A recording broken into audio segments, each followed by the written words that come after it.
to take that off. So good evening, all. Thank you so much for coming. I can't tell you how thrilled I am. I have been a fan of Elizabeth since her book first came out. Being a librarian, I see books. And saw this in Library Journal, as I said to her before we got started, and thought, gee, that book looks good, and read it and really, really liked it. So the fact that she is willing to come and do this with us is a thrill. So let me do a quick introduction for Elizabeth. In a culture that prides itself on staying on the hamster wheel of more, better, different in terms of spending, frugality and paying attention to how and why you're spending your money for many people is seen as a form of deprivation, and I dare say a form of depravity. Our universal examples of frugal folks are so extreme that they're frightening. Think Ebenezer Scrooge or Howard Hughes. None of us wants to end up like those guys. None of us wants to fail on some basic level of humanity like that. So we're willing to shame ourselves back onto the hamster wheel, spending anything and everything we have on whatever we can. Is that really the only frugality out there? The miser, the spiritual financial failure? Does life really exist in those extremes? Mrs. Frugalwood debunks the idea that frugality is a form of deprivation and instead shows us that frugality, like any form of focused meditation, can actually improve your life and increase your happiness and help you balance yourself. If we all agree that the 5 key areas of a happy and healthy human existence must include attention to the spiritual, physical, financial, intellectual, and relational elements of each life, and that the happiest people many of us have ever known are the ones that keep focused on each one of those areas with intentionality and balance, and why not Frugalwoods' frugal life hacks, financial independence, and get back to paying attention to our lives in all their multifaceted wonder. Elizabeth Willard Thames, better known as Mrs. Frugalwoods, is the creator of the award-winning personal finance blog, Frugalwoods.com, and author of the book, Meet the Frugalwoods, Achieving Financial Independence Through Simple Living. In 2016, at the age of 32, she reached financial independence and left a successful career in Boston to create a more meaningful, purpose-driven life on a 66-acre homestead in the woods of Vermont with her husband and her 2 young daughters. Thames has been featured on the Today Show, PBS, NPR, and the New York Times, Forbes, Parents Magazine, and more. Prior to following her calling as a writer and homesteader, she worked for 10 years in a nonprofit sector as a fundraiser and communications manager. Thames received a BA from the University of Kansas and an MA from American University. You can follow her on Instagram, Twitter, and Facebook. So once again, thank you so much, Elizabeth, and take it away. Well, thank you so much for having me. I'm thrilled to be here. This is great. I'm in my home in the woods. And like I said earlier, I would love to just do sort of a free-form Q&A so that we can target this to what people are most interested in. I know some people love the homesteading information. Some people love the financial stuff, the parenting stuff. So if people have questions, I would be thrilled to just open it up right now to questions, and then we can kind of go from there and gauge what everybody's interested in. So go ahead and unmute yourself and ask a question.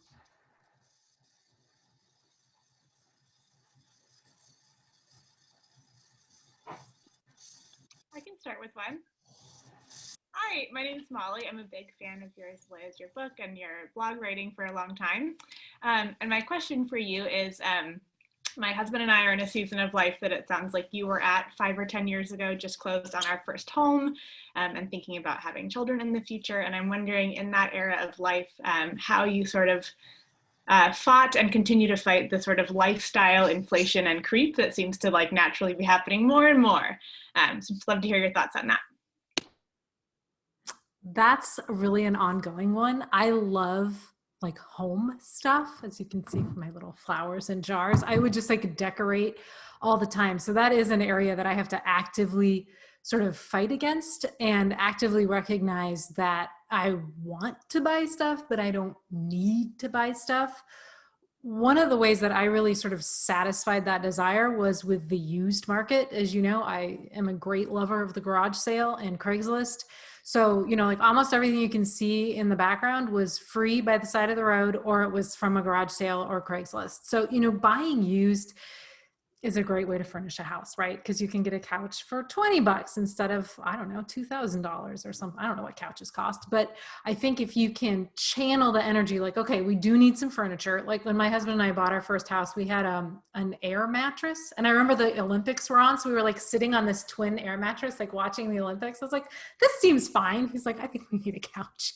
So, you know, I think there's a very real need, I would say, to furnish a home, make it comfortable, to enjoy the space that you're in.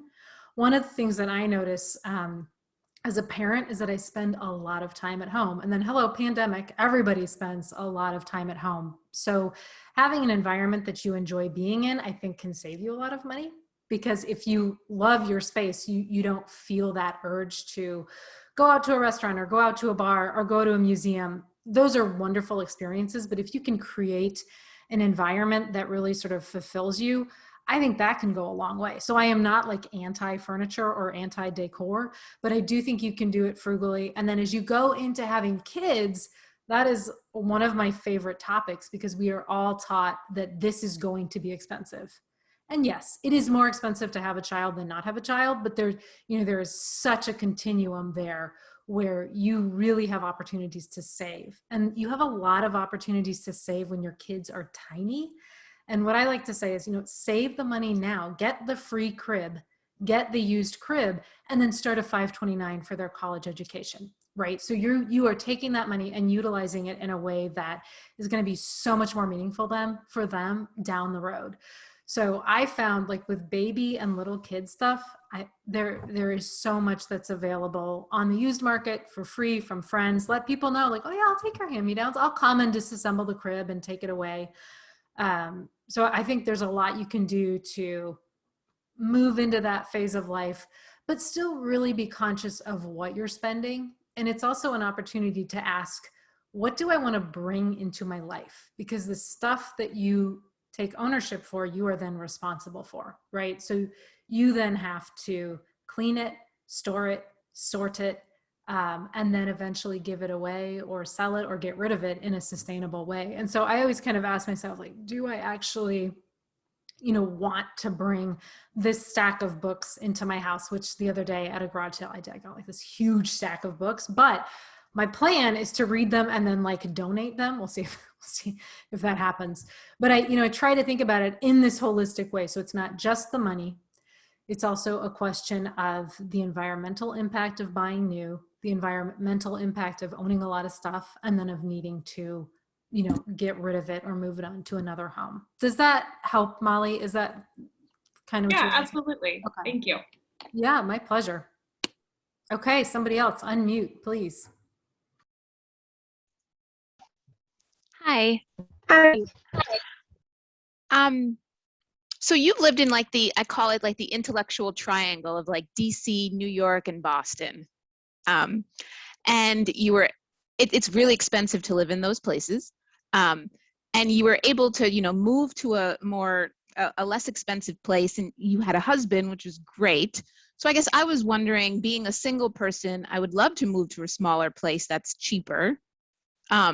But you don't usually find significant others in those places, right? So you're like in an expensive place temporarily. So I was just kind of wondering what your thought process was on like moving to different locations and kind of thinking about, I guess, the long-term plan of, I don't want to be in this place. I guess, and balancing like your like intellectual and needs to be around like interesting people and things like that, because I know like you're really smart. So I guess I was just wondering about how you determine locations and like how you came to your final place, I guess. Oh, that's such a good question. So one of the things that is totally counterintuitive is that it was cheaper for us to live in the city than it is to live out here. So on the blog, I did this analysis where I was like, I don't know what it's going to be, but I added up the numbers for a year of us living in Cambridge, Mass, outside of Boston, and then a year of us living here in rural Vermont. And rural Vermont was more expensive. And, you know, I'll do that comparison. I should do it again for like 2020 and just see it's going to be more expensive every year. So I have written a lot about how to save money in the city. So you can look back, there's a number of blog articles, and I think it's in but this is embarrassing. I think it's in the book. I know it's on the blogs. Just Google it. There are so many opportunities to save money in a city outside of rent, right? So a lot of times, your rent is going to be more expensive, but almost everything else, you have an opportunity to economize and create efficiencies, right? So you might not need to own a car. There are, let's say, 5 grocery stores you can walk to, so you're able to comparison shop, versus here, I kind of I have one grocery store, I'm going to pay whatever they're asking. So there's that absence of competition in a rural context. So I don't want people to jump to that conclusion of oh, I need to move rural to save money. Move rural if you want to live in the middle of nowhere. That's why I live here. I like being in the woods. I like being in the sticks. Suits me well. Do not move here to save money. It is not a money-saving endeavor. There are less expensive areas you can live in, right? Like Washington, D.C., New York City, they have a high cost of living. There are vibrant cities that you can find, in different parts of the country. I think you asked a really good question about, meeting a partner. I think that would be hard out here. I am not dating, to be clear. I've been married for a long time. I think it would be a lot easier in the city. Simply, it's an economy of scale. There's more people, right? So you're going to have a greater likelihood of meeting someone. At the same time, I know quite a few people who live out here without a partner and are perfectly happy to homestead on their own, and that's the life that they've chosen and what they want to do. Conversely, plenty of families stay in the city. So I think it's a real balancing of priorities, but I don't necessarily always think that moving is the answer to saving money. I think there are so many efficiencies that you can create wherever you are. Okay, somebody else have a question? Yeah. Hi, Liz. This is Jane. I'm participating from Seattle, Washington. Longtime fan. I am thinking about my future retirement, which is hopefully coming up in maybe the next 5 to 10 years. But my husband and I are having a hard time calculating what healthcare costs will be. Right now, I have great health insurance through my work, but I know there's the Affordable Care Act, but just wondering if I believe your husband works and you get your health insurance through his employer, but if you have any tips for how to begin that healthcare search for a relatively young person, would love to hear. Thank you. Yes, I just helped a friend do this who is self-employed, and that really what I can tell you is you're going to need to go, oops, a kid just dropped something, sorry. You're going to need to go to your state's website for the ACA, for the Affordable Care Act, put in all of your numbers and just spend time on there. And it took us a while to figure it out, with the Vermont Health Connect, but you're going to need to do it by state. And the key really is what your income is. That is sort of the threshold for subsidies. And so if you are retired early and you don't have an income, you actually will qualify for subsidies, and you will likely pay less per month than you would if you had a very high salary, right? So it's a sliding scale. But really the best advice I have is that, go on there, input what you would anticipate your income is going to be, when you're no longer employed, and go from there. You also can think about, depending on what's offered for you, thinking about doing a higher deductible, because presumably if you are retired early, you have a pretty good cash cushion. And so it could be beneficial for you, especially if you aren't knowingly going into an expensive healthcare year. Like my friend's going to have a baby. So we're like, okay, we gotta make sure pregnancy, and childbirth is covered. But if you, of course, anything can happen, right? Anything can happen. But if you don't anticipate a major healthcare year, then you can think about looking, okay, so this is a higher deductible, but I do have that cash on hand. I can pay less per month and, work it out that way. So I'm sorry I don't have a better answer. It's really kind of, you need to go on the website and figure it out. But what I have found with folks, the people who I've worked with on it, the lower your income, the less you pay per month. Thanks.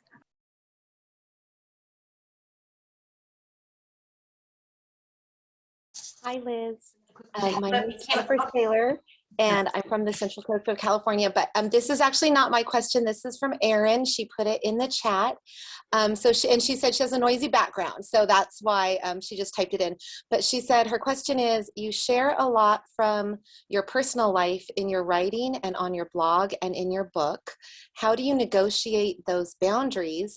Erin's a writer and she's worried about that. And thank you. Well, thank you for midwifing that question. I appreciate that. Yeah, that's a good question. So I've been writing Frugalwoods, I just realized, since April 2014. And over the years, it's been an ongoing conversation with Nate, with my husband, is, you know, like, are you comfortable with this? Are we comfortable with this?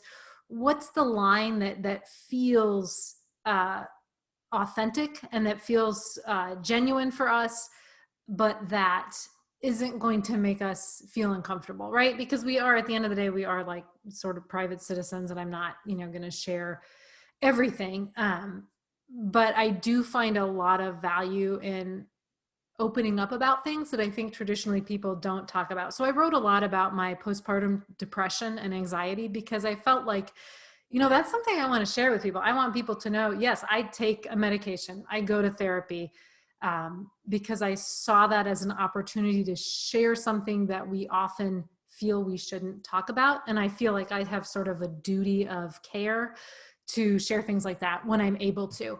That being said, I didn't share about my depression until well into my treatment, right? So a lot of times I find that there's about a 6-month window that I will experience something, and I might mention it quickly on the blog, but I may need to marinate on it, you know, come to some solutions on my own or with my family, and then I can come back and kind of share, okay, here are some things I learned from this experience. So a lot of times I find that when I'm writing, I may sort of outline a story immediately after it has happened, but I need the benefit of a little bit of time to sort of understand how I'm going to tell that story.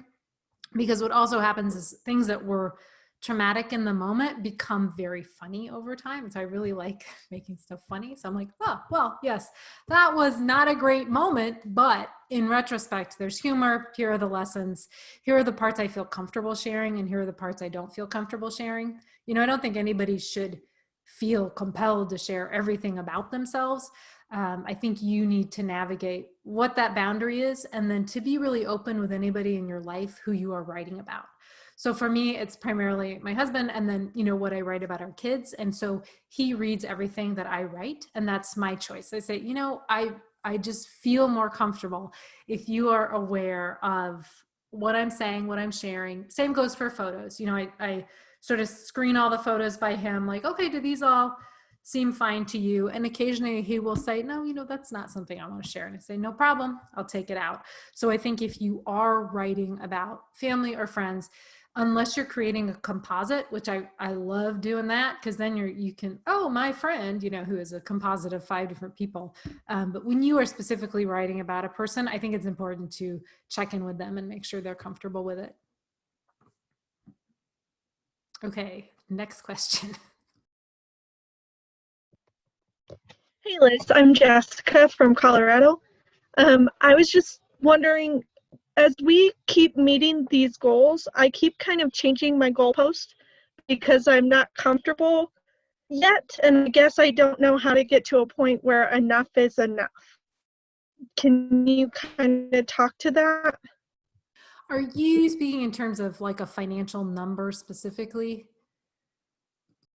Yeah, like we recently paid off our house, and I was like, okay, when we pay off our house, we'll get to this point. Or like, yeah, it's so exciting, but then it's like, now it's on to the next thing and the next thing and the next thing. And I have a number that I think we're going to be okay for my husband, because I'm a stay-at-home mom, for my husband to retire.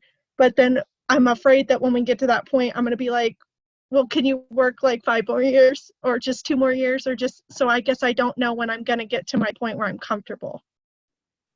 Yeah, that's a great question.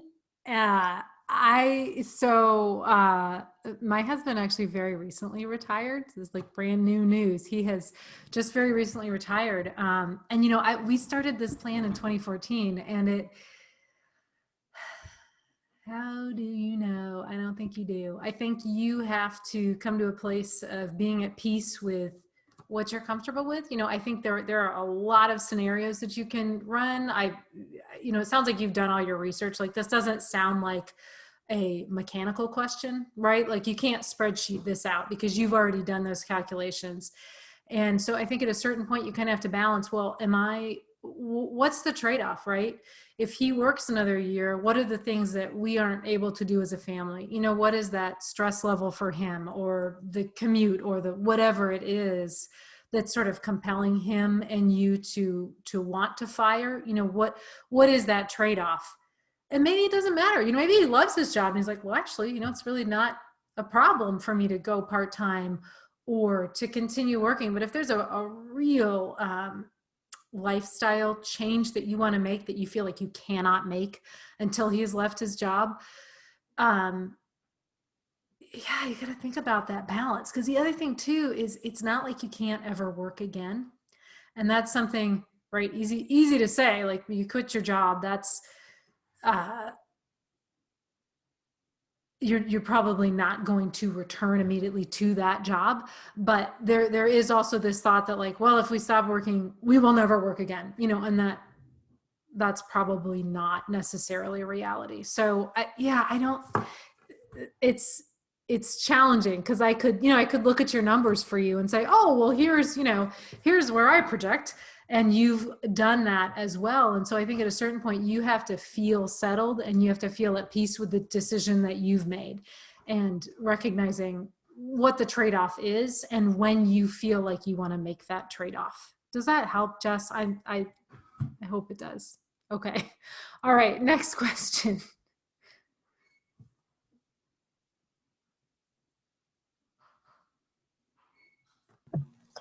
I'd like to, hi, this is Sandy Owens. Can you guys hear me okay? Thank you. Okay. I would like to ask if you are working on your next book. Am I working on it, or am I supposed to be working on it? I am supposed to be working on it right now. Yes. Yeah, I've got something in progress. So hopefully that will, hopefully I will actually sit down and work on it soon. Yes. Awesome. Looking forward to it. Yeah, so the librarian in me, of course, jumps on that one. Is it the same publisher, Elizabeth? Listen, folks, come on. Just let me enjoy the first book. This is like when you have a baby and everybody's like, well, are you having another baby? You're like, well, excuse me, I'm pretty sure this one just came out. So that's, listen, you'll know when you know. All right, next question. In terms of your case studies, I was wondering, like, how long it takes for you to do that, and if someone is on the fence about trying to submit to you, like, I guess in terms of, the boundaries and the privacy, and like, has anyone ever had like kind of an issue with that, or yeah, have all the case studies been like smooth? Ooh, Rosanna, you want to be a case study, don't you? I can just tell. So I will just let you know, in the interest of transparency, case studies are booked at this point through October. If people are interested, email me. We will talk. If I think you're a fit, I will schedule you now for October.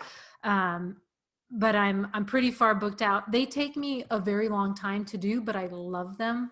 It is probably my favorite part of writing the blog, because, I've been writing since 2014. And so in a lot of ways, I've kind of said all the things that I'm going to say. Don't have that many more new ideas. So I really like to hear from people. What is your specific question? Darling, what is it? What do you want? Come on. Oh, go ahead and here, I'm just going to put you on mute. There we go. Quick question again from Erin. If you have the time, what do you like about country life versus city life? As a parent, I like everything about country life. It is very much the way that I wanted to raise my kids. It is slow paced. It is quiet. It is full of nature. We have time and we have space. And that is just, to me, is everything. I can walk outside my door and hike every day.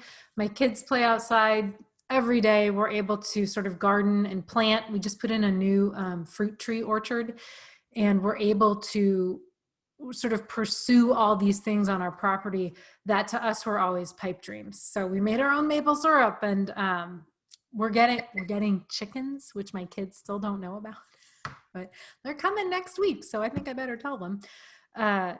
So for us at this stage of life, it is perfect. You know, when I was 22 and living in New York City, no way would I want to do this. Like, what? There's no bars here. You know, why would I?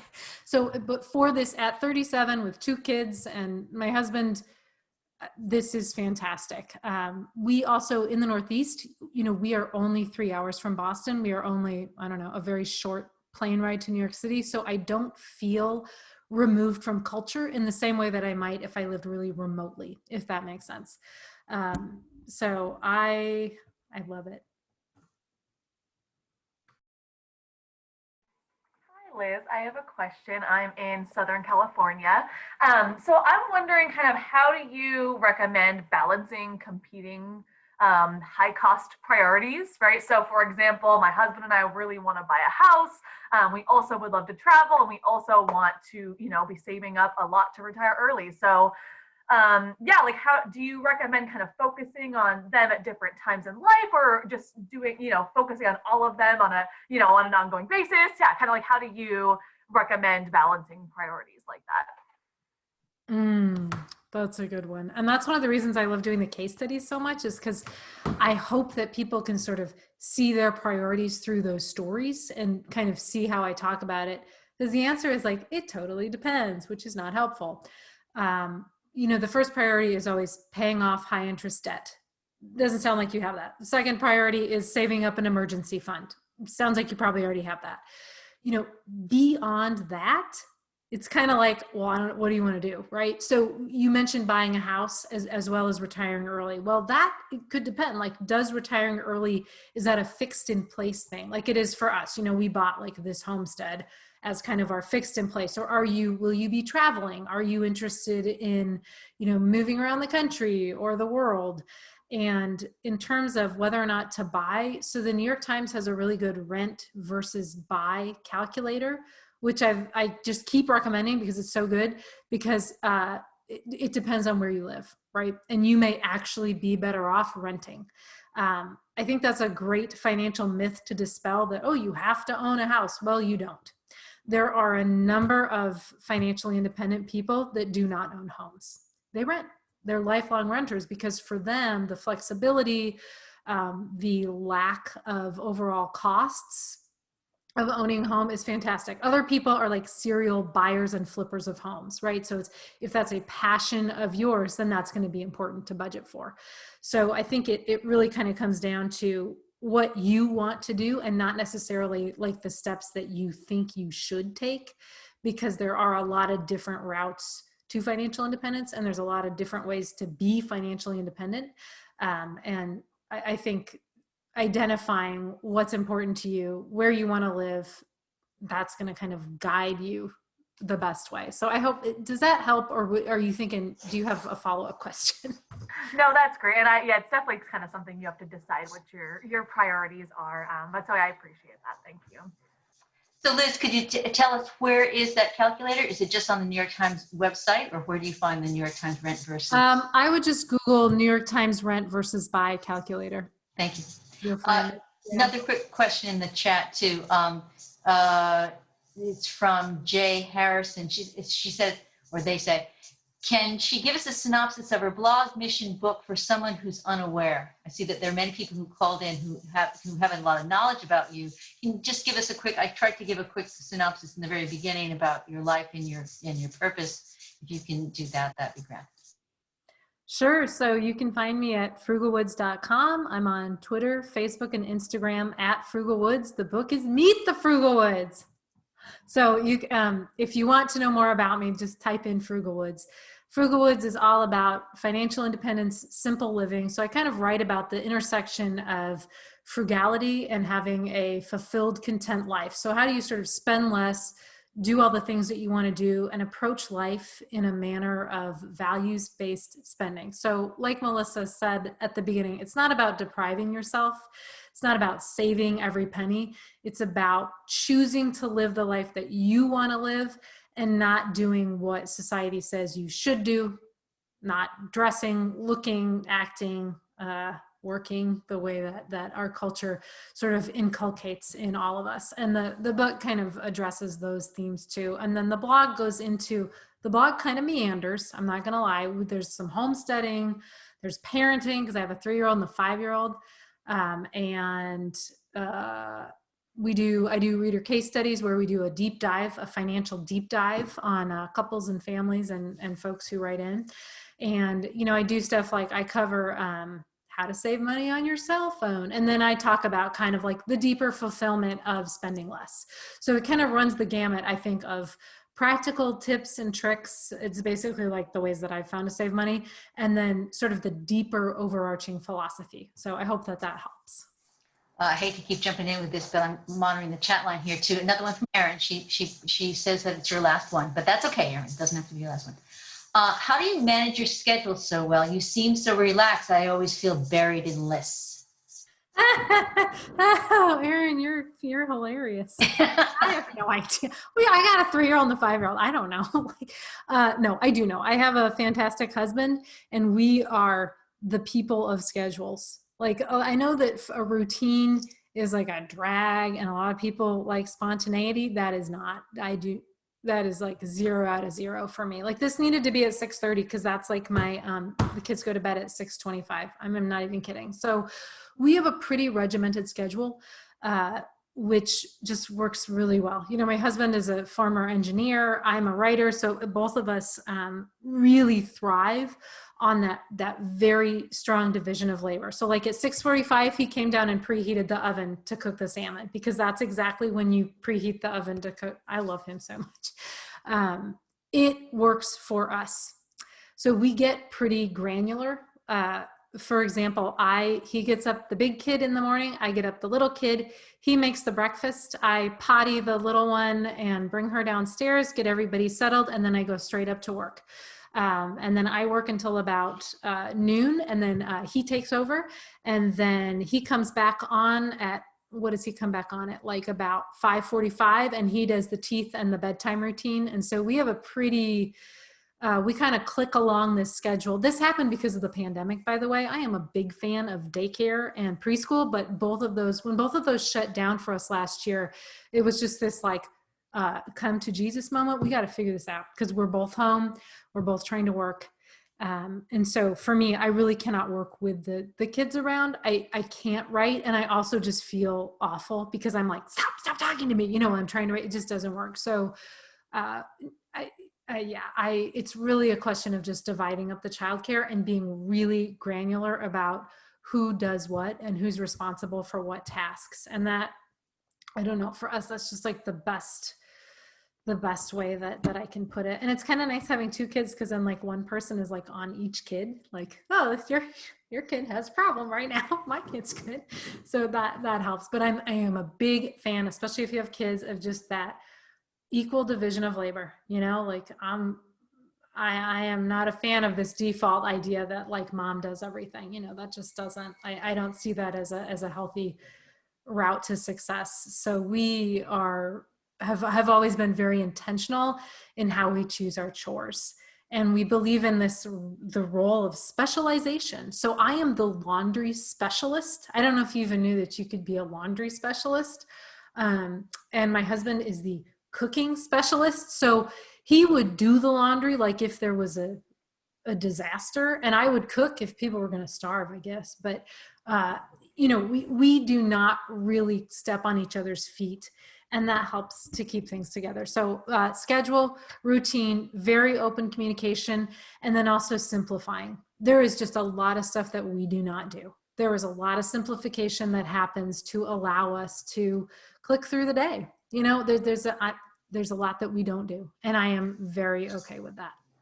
So a couple more quick questions from the chat line. We've got some great questions coming in from the chat line. JH is saying, I'm hoping to move out of the I'm hoping to move out of the country and I own a home. I'm torn between keeping it and renting it out with a property manager or selling it. I've heard horror stories about renting. What has your experience been? And then there's another one after that. Yeah, that's going to totally depend on where you live and what the rental market is like. So do some research, speak with a property manager, see what you could rent it out for, just run the numbers, figure out what you could sell it for. So what we did in making that decision with what was once our first home, had a realtor come through, had several realtors come through, like, what would you sell it for? Looked at those numbers, had a couple different property managers come through. What would you rent it for? And I am so glad that I had them, because like much as I'm like, oh, I know a lot about real estate because I like to look at Craigslist. No, I was so glad I had these professionals come through, because they had some very different numbers than what I had anticipated. And they had a lot of thoughts that hadn't occurred to me. So your tenant population is really important. Who are you going to be renting to? How many rentals are there in your area? So for us in Cambridge, 60% of units are rentals. That is a good market to be a landlord, right? If you're in a market where it's like 2% of units are rentals, well, that's going to be a really small tenant pool. So I think, do your research. It's going to just really depend on your location, because there's not like oh yes, you should always be a landlord, or, oh yes, you should always sell it. So, have a property manager come through, have a realtor come through, look at those numbers, and also ask yourself what you will feel okay with emotionally. Because if you're moving abroad and embracing a new life, if it is going to be a mental drain on you to know that you own that property, then just sell it. It's not going to be worth sort of the trauma and the headache. But if you can hire a property manager and like really kind of let go of it and just see it as a line item on your budget, then that might work well. So there's the emotional side and there's the spreadsheet side. So do the spreadsheet research and consider the emotional side too. Next question is from Megan, Liz. What do you suggest? And this is a great question. I loved your suggestion on Ting. I haven't embraced it yet, but for me, cell phones, computers, it's a huge drain. What do you suggest for TV, internet? I find internet alone is just as much for a bundle deal. I think the cost is too high. Is there a way to save money? Not that I know of. So for cell phones, MVNO, mobile virtual network operators, you want to be getting on this. This is the TJ Maxx of cell phones. If you are not using one, there is no excuse. They resell service. So it is the same service, but it is much cheaper. So I pay like, what do I pay? Like $11 a month per phone for our service. So it's something like 22. Is that 11 plus 11? You know what I'm saying? For my husband and I, low 20s. That is a slam dunk savings. It's a little bit annoying to do the changeover. You're going to save so much money every month.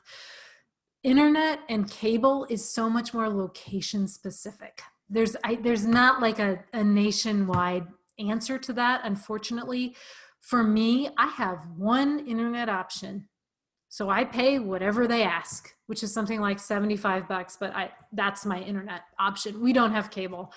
Call the company. If you have competition, absolutely say that you're going to cancel your service and sign up with the other one and see if you can get a good deal.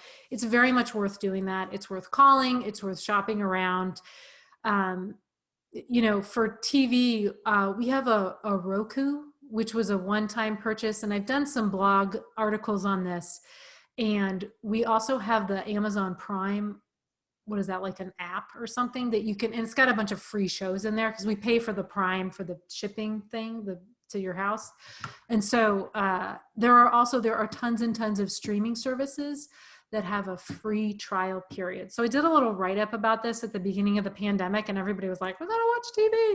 So every single streaming service is like, try us free for 30 days. So if you just wanna watch something in general and you're not tied to certain shows, you can do that. Also, the library has so many great things you can check out. Thank you. I hope that helps. Then Tim asks, after X years of homesteading, what are the biggest surprises you've encountered? And I know you two did a lot of planning, but what did you miss, if anything? Oh my goodness. In general with homesteading and rural living, and I think I said this earlier, is only do it if you truly want to. It is, in my experience, not a good way to make money, not a good way to save money. It's a really good way to spend a lot of money on equipment, tools, infrastructure. Like, oh yeah, we make our own maple syrup. Yes, but we had to buy like 95 pieces of equipment, in order to do that, not to mention the tractor that you need in order to fell the trees. We do it as it's a labor of love. It is a passion project for us. It is like the fulfillment of this dream. We were two like suburban kids who grew up in like, little postage stamp of yard, and just kind of, I used to pretend I was Laura Ingalls Wilder, and I had like an outfit I would put on and like run around the neighborhood. I don't know why nobody told me that was weird. And my husband, used to volunteer out at a camp every summer and just sort of like invent jobs so that he could stay there working all summer long. And so the point that I'm making is that it was really driven by this desire to live rurally and to try and be more sustainable. I think that what I didn't quite anticipate was how helpful it is to be handy. My husband is a very handy person. I honestly, if I was single, I would have to be on a different property, or I'd have to take a lot of classes to become proficient with chainsawing, with tractor driving. There's a lot of work that has to be done, even if you don't want to do it, because trees fall across your road all the time, like fall across our driveway. I'm like, could you not have fallen the other direction into the woods, like not on the driveway? They always fall on the driveway. So there is a built-in level of self-sufficiency that you kind of need to be comfortable with. And being handy is just probably the chief skill that I don't think I realized. Because like, I'm a good researcher. I'm like, oh yeah, theoretically, I know how to use a chainsaw, but in practice, I am terrified. I'll cut my leg off. So I think acknowledging kind of what's your level of handiness, and like what your level of kind of willingness to learn how to use dangerous machinery, I would say. So that's probably what has surprised me the most. Another one, this one is from HJ. When you and your husband sat down on that fateful March day in 2014 and decided to change your lives, where and how did you start what eventually morphed into the wonderful Uber Frugal Month concept? Ooh, yeah, I love the Uber Frugal Month. Thank you. That is a free 31-day program you can take. You can sign up for it on my blog.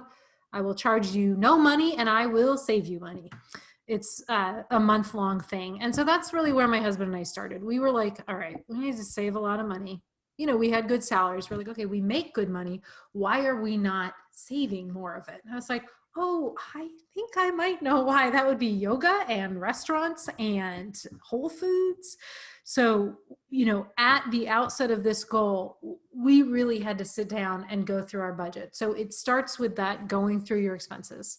So it's looking at every single line item and asking yourself, is this a priority? Is this not a priority? Can I reduce this? Can I remove this? Or can I find a substitution?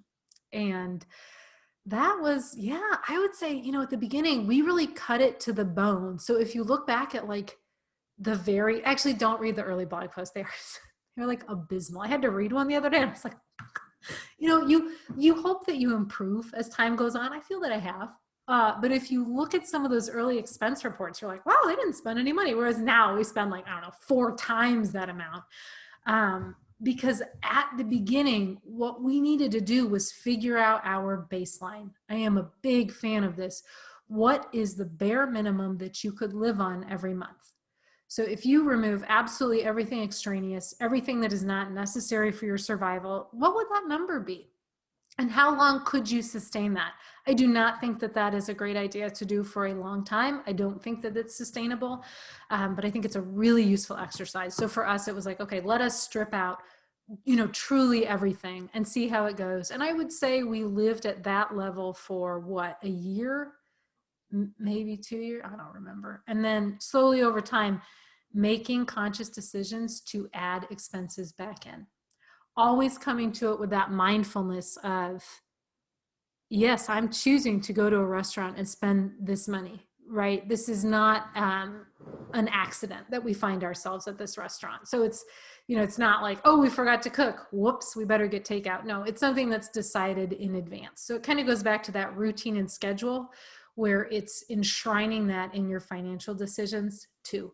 So you are not kind of making these impulse purchases. You are making cognizant, mindful purchases over time. And you might spend more, you might spend less, but you know what that baseline is, and you can feel confident about the way that you are spending your money.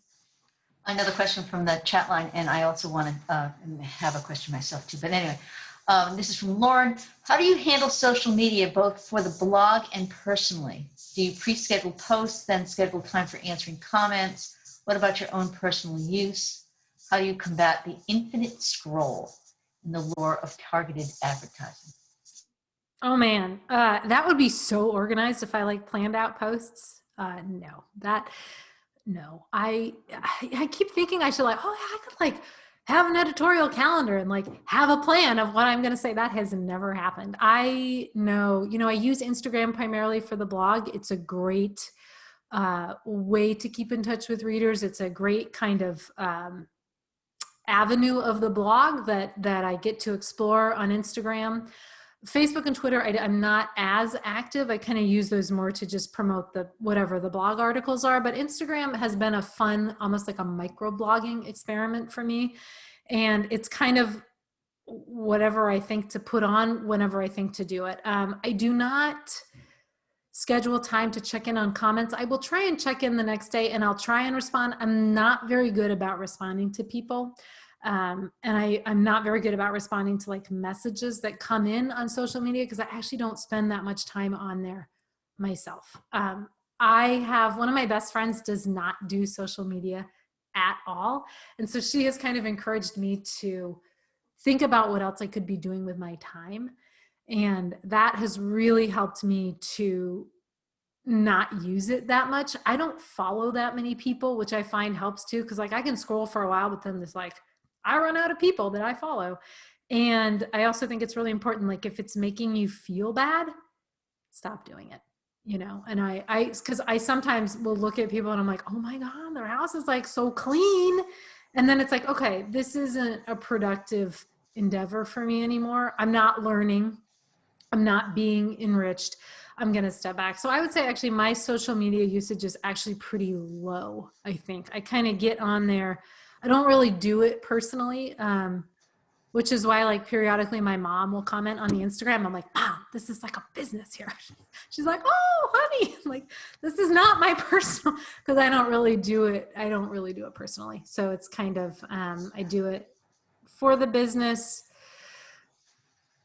Yeah. But I think I spend, I guess, probably less time than people would assume. I spend a lot more time texting individually with friends. I just get a lot more fulfillment and enrichment from a kind of a one-to-one conversation. But I hope that answers the question. I think it does. Liz, quick question from me too. And I mentioned this in your intro in a little bit, this idea between the idea of frugality as being deprivation. And one of the things about the Uber Frugal month is that you cut, you use the expression, you cut it to the bone. When you cut it to the bone like that, you go, oh my gosh, I can. Then, the type A in all of us goes, oh, I can keep this up forever. And then after a point, you start going, I am not enjoying, not that I'm saying spending money is the only way to enjoy life, but if you can get so frugal that you can kind of suck the life out of it. Where's that balance between, in all honesty, there's intentionality, and then there's crazy. Does that make sense? That does. You gotta watch that line between frugal and cheap. And like I said, for me, it was a really useful exercise at the beginning to really identify that amount. And I think it's important for anybody to know that, because you could lose a job, you could have a health crisis. It's good to know how little you can live on if you have to. But I don't think it's sustainable. I don't, for me, it's I don't really see a reason to do that, because sort of the point of this is to improve your life, right? Ultimately, I see frugality as a life improving activity. I see minimalism as a life improving activity. So it's like, if it is making me miserable, that, you know, you're kind of missing the forest for the trees. And this is something that can be a little bit hard when you are working towards a long-term goal.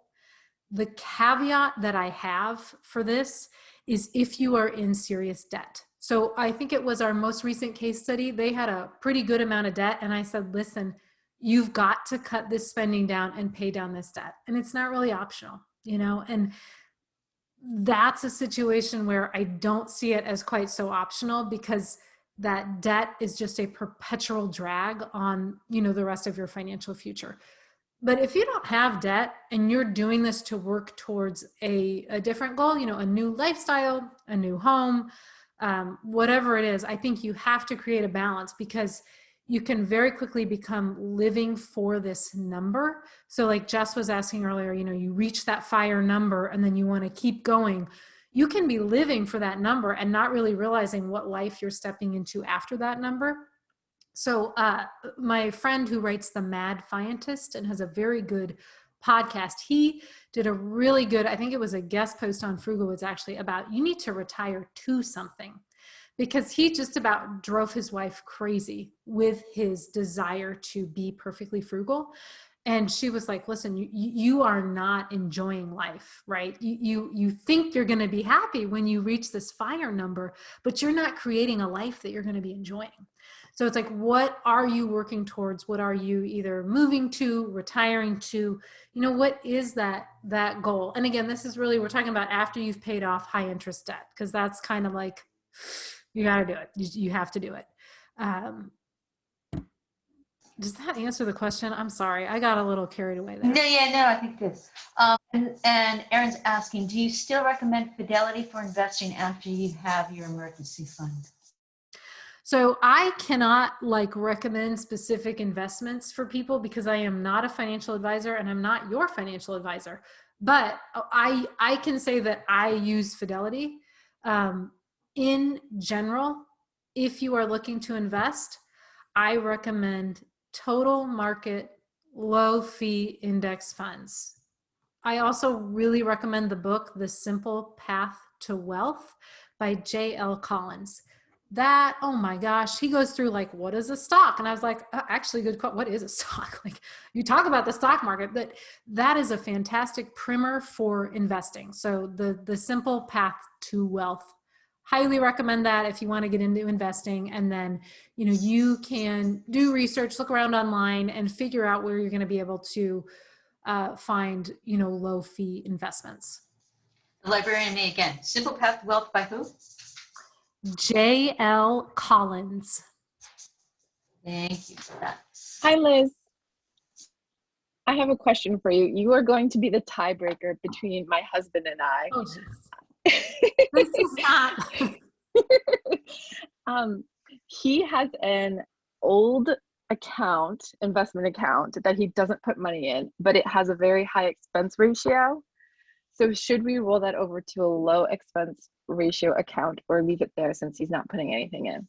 But you don't want to incur the capital gains taxes. Of course. No, we would just roll it over. I don't think, if we roll it over, does that happen? Well, it depends on what kind of account it is that you're talking about. Like if it's an IRA, like is it a retirement account or is it stocks? Roth IRA. Oh yeah.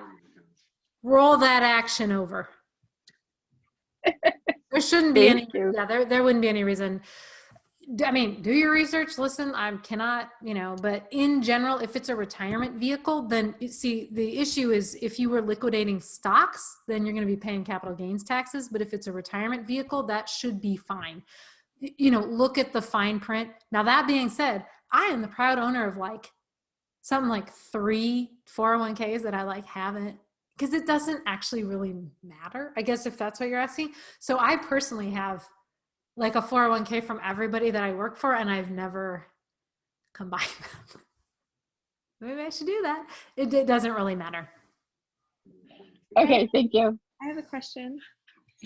We're about 5 years from FIRE, and we both to different degrees, get a lot of fulfillment out of our jobs. And I think when I read your book, you guys put your offer on your property when you were pregnant with your first daughter.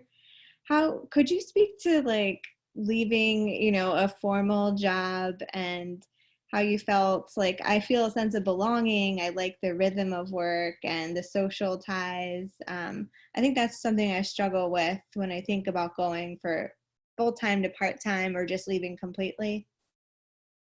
Yeah, I think this, this really goes back to what I was saying about having something to retire to. I think that's really crucial at any age, like no matter what stage of life you're at. I think you need to be stepping into something, and it may be a period of sort of a détente period. Most people who I've talked to who've retired they say like 6 months to a year, you don't do anything and it feels great. And then you're kind of like, well, I kind of need something to do here. So I'm not saying like leap right into a new project, because I think there's a lot of beauty in allowing yourself to just have time and space to like think and read and hike and garden. But I think it's helpful if you have an idea of kind of what you want to pursue next. I would also say that you can be FI without being RE, right? So you can reach financial independence. You don't have to retire. You don't have to quit your job. There is no like early retirement police that's going to come after you. If you get a lot of fulfillment from your job, that's great. Just, save that money, keep shoveling it into investments. I think if you're concerned about what you might do with your time, you can start exploring like what could those opportunities be, right? Like, is there a community organization that you could volunteer for, that you could sort of become involved with, that would utilize some of those professional skills and that would give you a new network? But again, it's like if you don't want to quit the job, you can still have that FI number. And another thing too is, depending on your employer, some employers can be more flexible. Like they'd rather have you, for example, part-time than not have you at all. So I think exploring that and what might work within the confines of your job. For us, it was, very much like retiring to the homestead. And that was like a huge amount of work and a huge project. Also, then we had 2 kids. So I'm kind of waiting for that, like doing nothing period. Like, I'm like, what is that happening? So my goal is that this fall, when our girls go to school, my husband and I will actually have time to like sit down during the day and kind of have a drink of water and think, really kind of think, as opposed to this kind of constant motion that is like farming and parenting. So hope that helps. Thank you. Real quick, for those of you who are checking out the chat line, if you are, Sabrina mentioned the fact that she's got a Choose FI Central Massachusetts group. For those of you who are interested in doing that, it's facebook.com/group/Choose FI Central Mass. So keep that in mind too.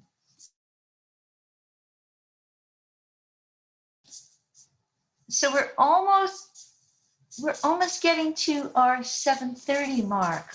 One quick thing, totally random, but Jess, I realized that when we mentioned Laura Ingalls Wilder and the Little House books, there was a lot of smiling on your camera. So obviously that means a lot to you and your kids. So that was really very sweet to see. I'm always in it for the books. Are there any more questions? Does anyone have anything else they might want to add? And like I mentioned before, if you got let in late, this is recorded. It's going to be posted on the Bigelow Library's YouTube site and the Bigelow Library's Facebook site. So if you want to review anything we talked about tonight, feel free to do that. Any more questions?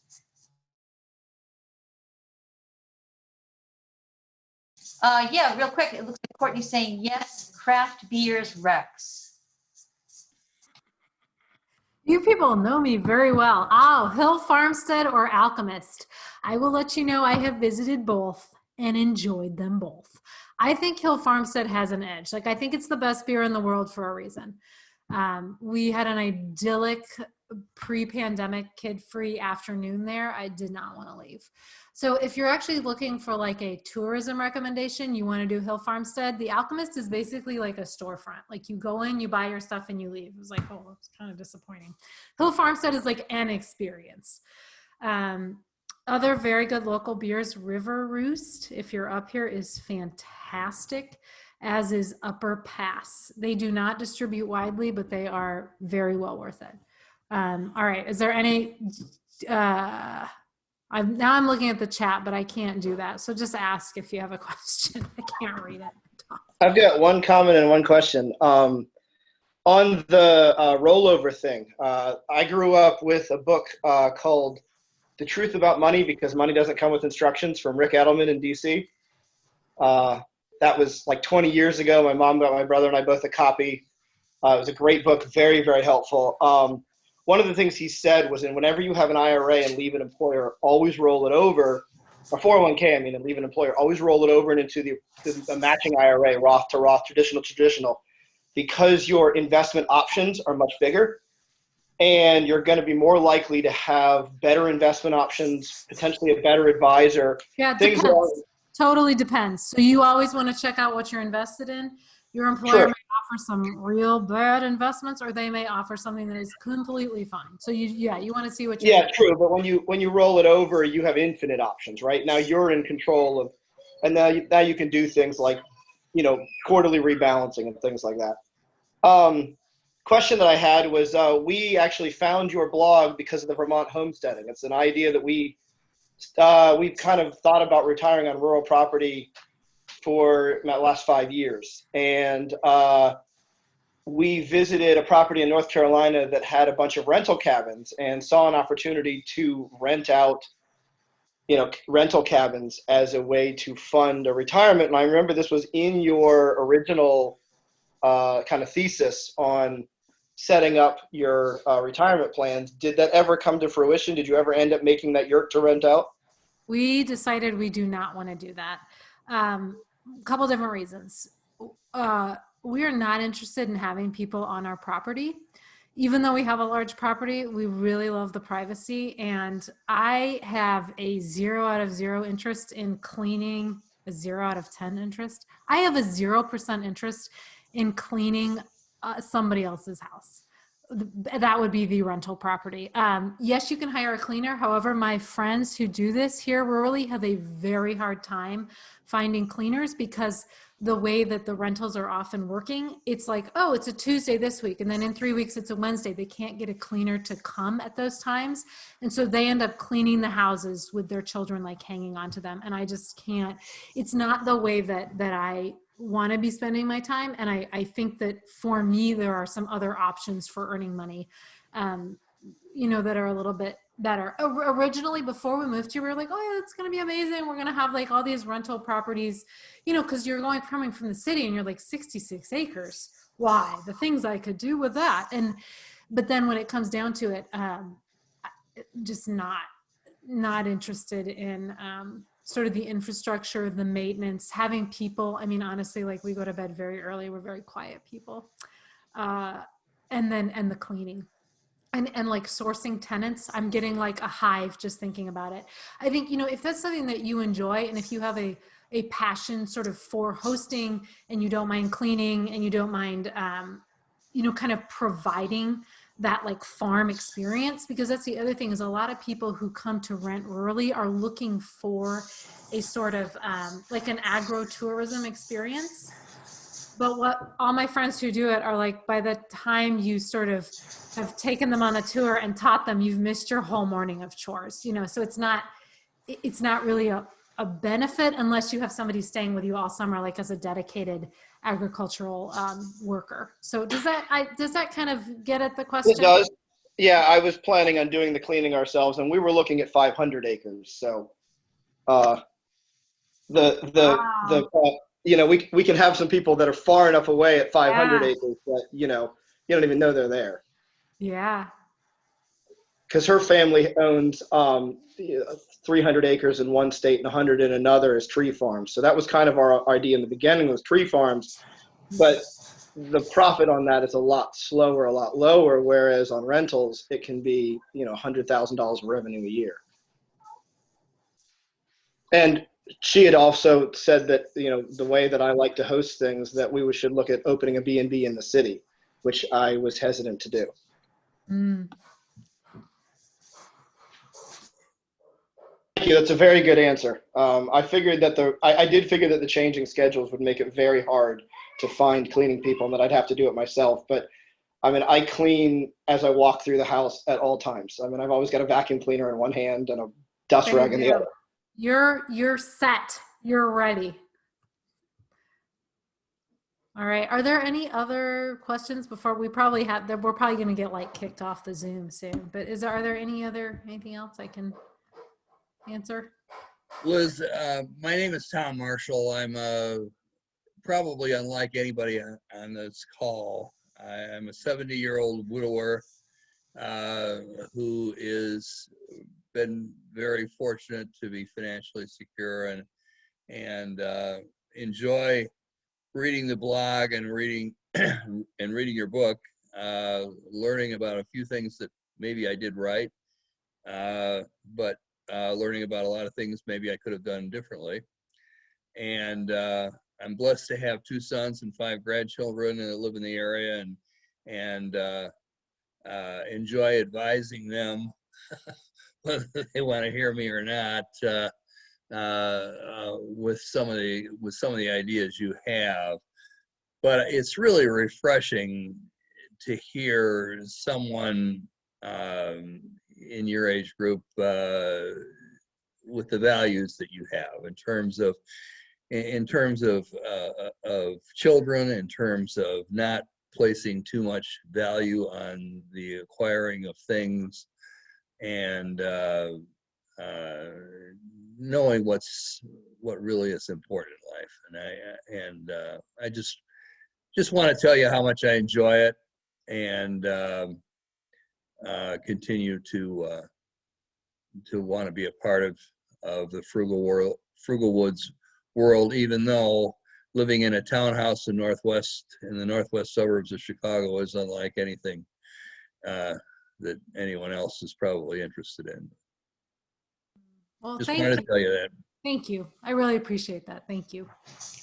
And you'll appreciate the other comments too. A lot of comments coming through in the chat line, Liz, about how much they appreciate the work that you do, how much they appreciate the blog, how much they appreciate you showing up tonight and being here, and how much, and this is from me, how much I appreciate the fact that you, I cold emailed you out of nowhere and you agreed to do this, and it really is an honor. It's been great to keep up with your book and keep up with your blog site and whatnot, and the amount of really hard work you do and how much of a change you've made in, I'm sure, very many people's lives. And so thank you for doing that. Well, thank you. This was a lot of fun. So thank you for having me. So good night all. Like I said, make sure that you check the recording if you want to. It's on the Bigelow site. Check out the Bigelow site. We've got a bunch of wonderful things coming up. And yeah, let's keep promoting libraries. What a great Frugal to have in your life. The public library system is still here working behind the scenes, and not even behind the scenes. We've opened our doors already. So thanks so much for coming, and I appreciate everything that you guys do. Good night all. Good night. Thank you. you.